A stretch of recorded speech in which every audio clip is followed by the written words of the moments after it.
Okay, we're going to pick up where we left off last time. Last time we finished the proof for the bound laws.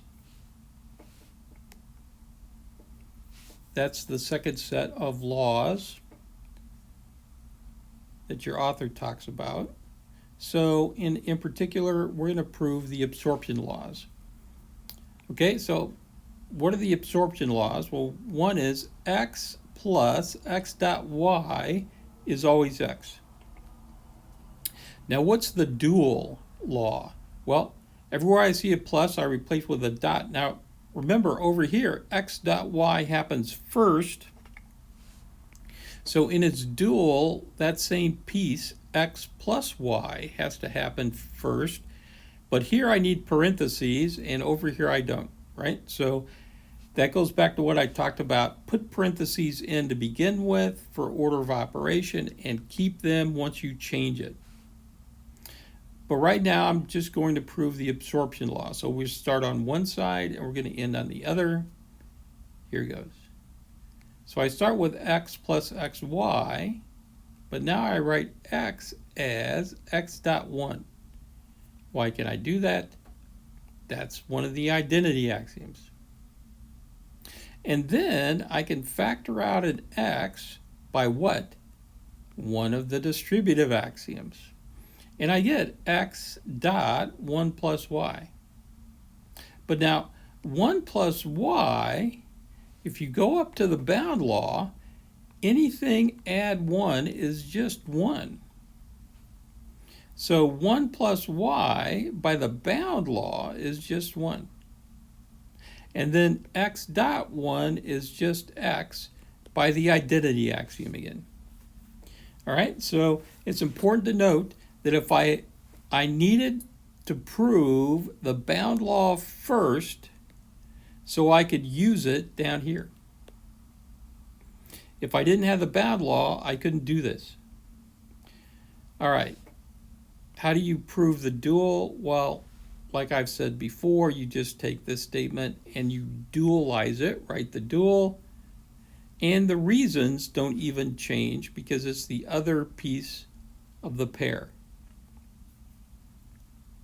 Now I want to talk about what this statement means, that the complement of B is A. What that means is A acts as the complement of B, but how does a complement act? Well, go up to the complement axioms. This element is a complement of X if, when I take it and add X, I get 1, or when I take it and multiply by X dot X, I get 0. That's what it means to be a complement. So going back to this, the complement of B is A means that when I take this inside thing B and add it to A, I should get 1. So B plus A should be 1. And B times A should be 0. So B dot A should be 0. So anytime I see a statement like this, the complement of something is something else, it translates into proving two things. Now notice down here, it's up here is a statement complement of B, but down here it's just the statement B, right? Okay, so now I want to talk about the involution law, which says, and you probably believe it, that the complement of X is just X. In other words, if I take two complements, I get back to the same thing, right? Okay, well, in light of this statement right here, what does this mean? What do I need to prove? Well, B, the role of B is being played by X complement, and the role of A is being played by X. So what does this statement mean? It means I need to show that X complement, that inside, at X is 1. Well, is it? Yeah, by what? The complement axiom at the very beginning. Right? Go up to the complement axiom,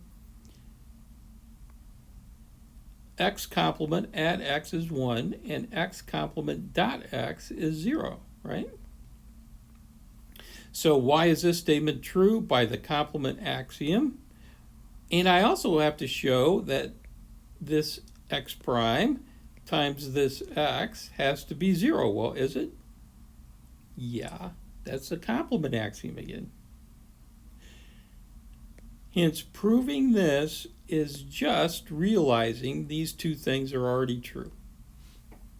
Now, you will notice up to this point, I always had laws in pairs, right? I've got the law and its dual.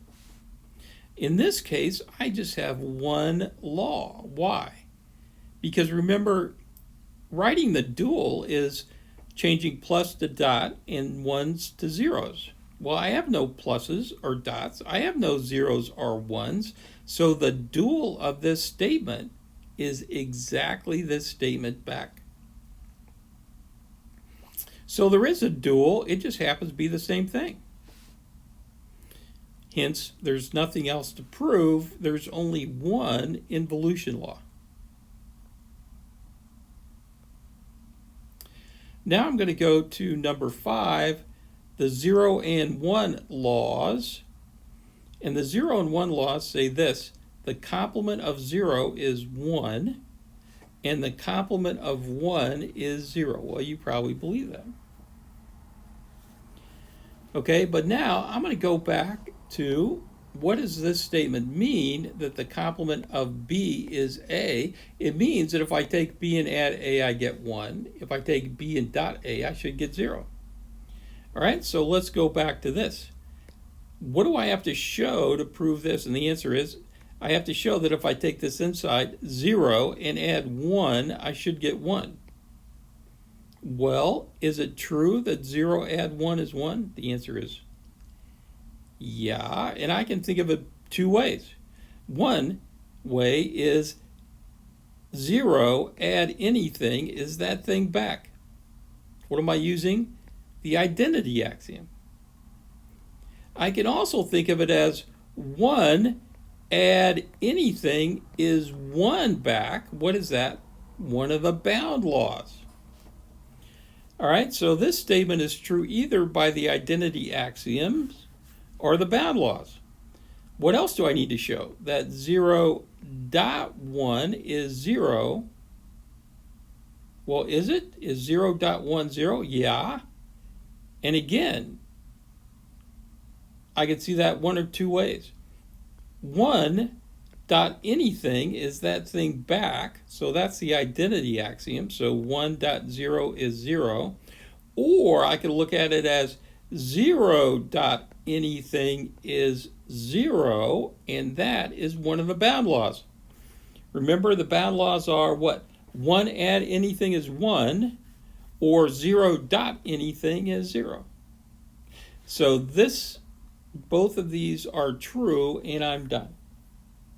Now, what is the dual statement of this? Well, the dual statement would be switching 1s to zeros and zeros to 1s, so it is the complement of 1 is 0.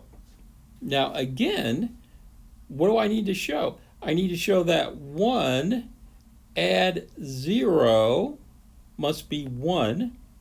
Is it? Yeah. By either the identity axioms or the bound laws. And I also need to show that 1.0 should be 0. Well, is it? Yeah. By either of the same two axioms.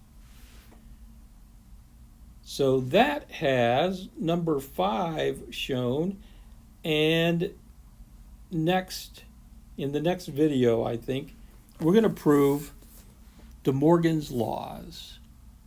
I hope everyone's doing fine. Stay safe, work hard, and bye.